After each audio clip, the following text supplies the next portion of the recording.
This channel does not promote any violent, harmful, or illegal activities. All content provided by this channel is meant for an educational purpose only. আর এবার নজর রাখবো বাংলাদেশের খবরে। বাংলাদেশে এই মুহূর্তে প্রতিবেশী দেশের চরম অচলাবস্থা চলছে। একদিকে সংখ্যালঘু নির্যাতন, আরেকদিকে কুরসি নিয়ে কারাকারি। মোহাম্মদ ইউনূস তদারকি সরকার চালাচ্ছেন, কিন্তু কুরসিতে বসতে মরিয়া বিএনপি জামাত। ইউনূস শিবিরও পাল্টা কামান দাগছে, আর এই সুযোগে তেরেফুরে ময়দানে হাসিনার দলও। বাংলাদেশে কি আবার পরিবর্তনের হাওয়া? ক্ষমতা আর ক্ষমতা, কারাকারি শুরু বাংলাদেশে। 5ই আগস্ট দেশ ছেড়ে পালাতে বাধ্য হন প্রধানমন্ত্রী শেখ হাসিনা। তার কদিন পর থেকেই বাংলাদেশ চালাচ্ছে মোহাম্মদ ইউনূসের তদারকি সরকার। নির্বাচন হয়নি, নির্বাচনের ঘোষণাও হয়নি। ইউনূস শিবির চাইছে আগে দফতরে দফতরে সংস্কার হবে, তারপর ভোট। কিন্তু বিএনপির মতো রাজনৈতিক দলগুলো নির্বাচন জিতে চেয়ার দখল করতে মরিয়া। এখানেই গোলমাল। তদারকি সরকারের অন্যতম উপদেষ্টা নাহিদ ইসলাম বলেছিলেন, রাজনৈতিক দলগুলো চাইছে সংস্কার তাদের অধীনেই হোক, তাই তারা বর্তমান অন্তর্বর্তী সরকারকে ব্যর্থ প্রমাণ করার চেষ্টা করছে। তারা সংস্কারের পরিবর্তে নির্বাচনকে বেশি প্রাধান্য দিচ্ছে। এই কথাগুলোই যেন আগুনে ঘি পড়েছে। বৃহস্পতিবার নাহিদকে তাক করে আক্রমণ শানিয়েছেন বিএনপি ও জামাত নেতারা। গণতন্ত্র এখনো কোনো প্রতিষ্ঠা করতে পারি নাই। নির্বাচন কি তাহলে গণতন্ত্রের অন্য উপাদানের চাইতে সেটা কি ভিন্ন কিছু নাকি, যে নির্বাচনের কথা শুনলেই তার জন্য রিয়াকশন হচ্ছে? কোনো শুক্রবার বাকযুদ্ধের তীব্রতা আরও বেড়েছে।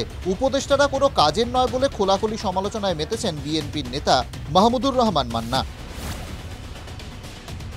বিতর্কের সূচনা যাকে নিয়ে সেই উপদেষ্টা নাহিদ ইসলাম তাড়াতাড়ি ভোটের কথা বললেও অপেক্ষা করতে বলছেন। বাংলাদেশের মানুষ নির্বাচন প্রত্যাশা করতেছে। একটা বড় প্রজন্ম ভোট দিতে পারে না, আমি নিজেও কখনো ভোট দিতে পারিনি। জানুয়ারির মধ্যেই সংস্কার কমিশন, যেগুলো 6টা প্রাথমিকভাবে হয়েছে, তাদের রিপোর্ট দেওয়ার কথা। তাদের রিপোর্টটা হলে সেটা রাজনৈতিক দলগুলোর সাথে একটা ব্যাপক আলোচনার ভিত্তিতে তখন হয়তো রোডম্যাপটা ঘোষণা করা হবে। জানুয়ারিতে রিপোর্ট, তারপর ভোট, তার মানে খুঁড়োর কল। এই পর্বে বাকযুদ্ধ যে আরও বাড়বে না কে বলতে পারে। পরিস্থিতি বুঝেই ঐক্যের বার্তা ছাত্র আন্দোলনের অন্যতম মুখ সার্জিস আলমের।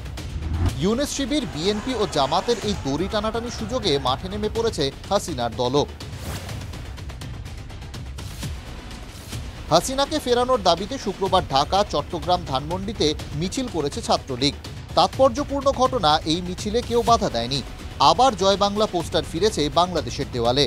14ই ডিসেম্বর উপলক্ষেও একাধিক কর্মসূচি ঘোষণা করেছে আওয়ামী লীগ। মিরপুর, ধানমন্ডি, গোপালগঞ্জেও রয়েছে শেখ মুজিবের শ্রদ্ধায় কর্মসূচি।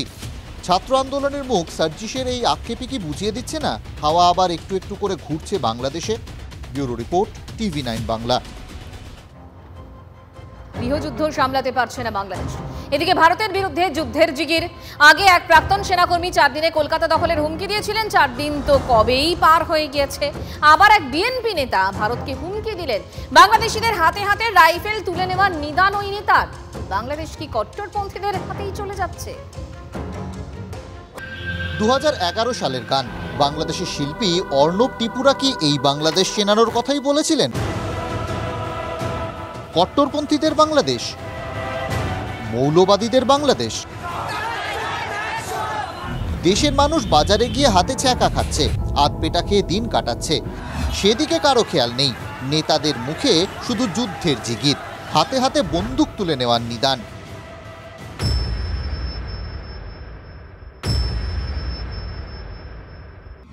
হাফিজ উদ্দিন আহমেদ, বিএনপি নেতা, একসময় পাকিস্তান সেনায় কাজ করতেন। তাই কি ভারতের ওপর এত রাগ? যুদ্ধ যদি তারা শুরু করে, এই যুদ্ধ আবার তাদের দেশে গিয়েই শেষ হবে। আমরা প্রত্যেকটি বাংলাদেশি নাগরিককে সামরিক ট্রেনিং দিয়ে প্রস্তুত করব যুদ্ধের জন্য। প্রত্যেকটি ছাত্র যেন রাইফেল চালাতে জানে। সামান্য field craft, basic military training তাদেরকে আমরা দেব, যাতে করে কেউ আমাদের দিকে কোনো রক্তচক্ষু দিয়ে দৃষ্টিপাত করতে না পারে। হাতে হাতে রাইফেল, প্রত্যেক নাগরিককে সামরিক ট্রেনিং, এত মৌলবাদী চিন্তা ভাবনা। প্রত্যেকটি বাংলাদেশি নাগরিককে সামরিক ট্রেনিং দিয়ে প্রস্তুত করব যুদ্ধের জন্য। প্রত্যেকটি ছাত্র যেন রাইফেল চালাতে জানে। ইরান, তুরস্কের মতো দেশে মিলিটারিতে যোগ দেওয়া বাধ্যতামূলক। এই দেশগুলিতে মৌলবাদীদের দাপটে নারী স্বাধীনতা একেবারে তলানিতে। হিজাব না পরায় মৌলবাদীদের হাতে খুন বহু ইরানি মহিলা। ইরানের মতো বাংলাদেশও কি কট্টরপন্থীদের হাতে চলে যাচ্ছে? দিন কয়েক আগেই বিকাল থেকে এই মার্কেট এলাকায় কোনো মহিলা প্রবেশ করবে না। এবার বিএনপির মতো মূল স্রোতের রাজনৈতিক দলের নেতার মুখেও মৌলবাদী ভাষণ। বঙ্গবাসী যদিও পাত্তাই দিতে নারাজ। আদৌ কোনো সামরিক বিভাগ আছে বাংলাদেশের? কোনদিন বাংলাদেশ যুদ্ধ করেছে? চুরি করে ভারতবর্ষে ঢুকে খায়, চুরিকার জিনিস নিয়ে খেয়ে বেঁচে থাকে। তো তার ভিখারিরা অনেক বড় বড় কথা বলে, কিন্তু ফুটপাতেই শুতে হয় ওদেরকে। ভারতের মানুষ, ভারতের সরকার যদি পাশে না থাকতো, পাক সেনারা ওদের শেষ করে দিত। পুরোটাই ভারতবর্ষ করেছে, এই গ্র্যাটিটিউড নেই তাদের, এটাই আমাদের অত্যন্ত আফসোস। MT vessel sounds much. ভারতের শক্তি সম্বন্ধে কোনো আইডিয়া আছে? আম জনতাকেও আর্মি মতো প্রশিক্ষণ দেব, তাহলে এটা তো সমাজের জন্য খুব ডেঞ্জারাস হতে পারে। আর স্পেশালি বাংলাদেশে যখন আমরা দেখছি কি এরকম মাইনরিটিজ উপরে অত্যাচার হচ্ছে। এর আগেও 4 দিনে কলকাতা দখলের হুমকি দিয়ে খোরাকের পাত্র হয়েছিলেন প্রাক্তন বাংলাদেশি সেনা। সেই তালিকাতেই নাম লেখালেন অবসরপ্রাপ্ত মেজর হাফিজ উদ্দিন আহমেদ। উদ্দেশ্যটা কি? Bureau report, TV9 Bangla. আজকের আরও একটা বড় খবর কি? অবশ্যই পার্থ চট্টোপাধ্যায় জামিন পেতে চলেছেন। এই খবর শুনে ফিরহাদ হাকিমের প্রতিক্রিয়া, আমি খুব হতাশ। দলীয় বিধায়কের জামিনেও কেন হতাশ ফিরহাদ? জোর জল্পনা বঙ্গ রাজনীতিতে। প্রাক্তন মন্ত্রী পার্থ চট্টোপাধ্যায়ের কিছুটা স্বস্তি। নিয়োগ দুর্নীতিতে ইডি মামলায় পার্থকে জামিন দেওয়ার নির্দেশ সুপ্রিম কোর্টের। জামিন দিতে হবে আগামী বছর 1 ফেব্রুয়ারির মধ্যে। তার আগে 31 ডিসেম্বরের আগে ট্রায়াল কোর্টে চার্জ গঠন করার নির্দেশ শীর্ষ আদালতের। অবশ্য ইডির মামলায় জামিনের রাস্তা খুললেও পার্থর জেল মুক্তি সহজ নয়। প্রাথমিক মামলায় পার্থকে ধরেছিল এনফোর্সমেন্ট ডিরেক্টরেট, পরে এসএসসি মামলায় পার্থকে গ্রেফতার করে সিবিআই। অক্টোবরে প্রাথমিক মামলায় পার্থকে গ্রেফতার করে সিবিআইও। বলা যায় মামলার চক্রব্যূহ থেকে বেরোনোর একটু রূপলি রেখা দেখতে পেলেন প্রাক্তন মন্ত্রী। কিন্তু সতীর্থের জামিনের খবরে তৃণমূল কি আদৌ আনন্দিত? প্রশ্ন তুলে দিচ্ছে ফিরহাদ হাকিমের প্রতিক্রিয়ায়।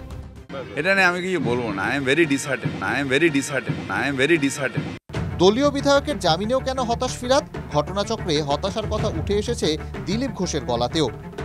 এত বড় দুর্নীতি, কোটি কোটি টাকা পাওয়া যাচ্ছে, অথচ তার তথ্য প্রমাণ দিতে পারছে না। এটা মানুষের হতাশা আসবে যদি ঠিকমতো না হয় তদন্ত। অর্থাৎ পার্থ নিয়ে শাসক বিরোধী এক সুর।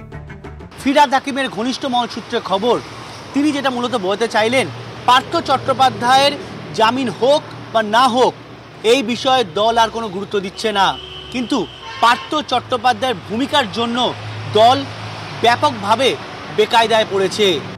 ফিরহাদ অবশ্য আগেও জেলবন্দি পার্থকে নিশানা করেছিলেন। এই ঘটনাটা আমরা সবাই ব্যথিত,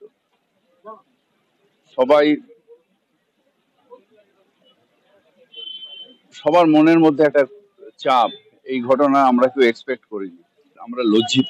যে পার্থ চ্যাটার্জিকে আমরা চিনতাম, এই পার্থ চ্যাটার্জির সাথে মিল খুঁজে পাচ্ছি না। বিরোধীরা এই সুযোগে তৃণমূলকে আক্রমণ করতে ছাড়ছে না। ফিরহাদ হাকিম মহাশয় কেন এত হতাশ হয়ে গেলেন, যেহেতু উনি জবাব দিতে পারবেন। আমরা জানি উনি কেন হতাশ হলেন।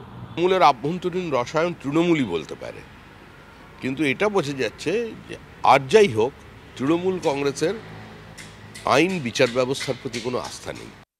আমরা এ ব্যাপারে দলের তরফে কোনো মন্তব্য নেই, তার কারণ এটা কোর্টের বিষয়, কোর্টের সিদ্ধান্ত, কোর্ট জামিন মঞ্জুর করেছেন।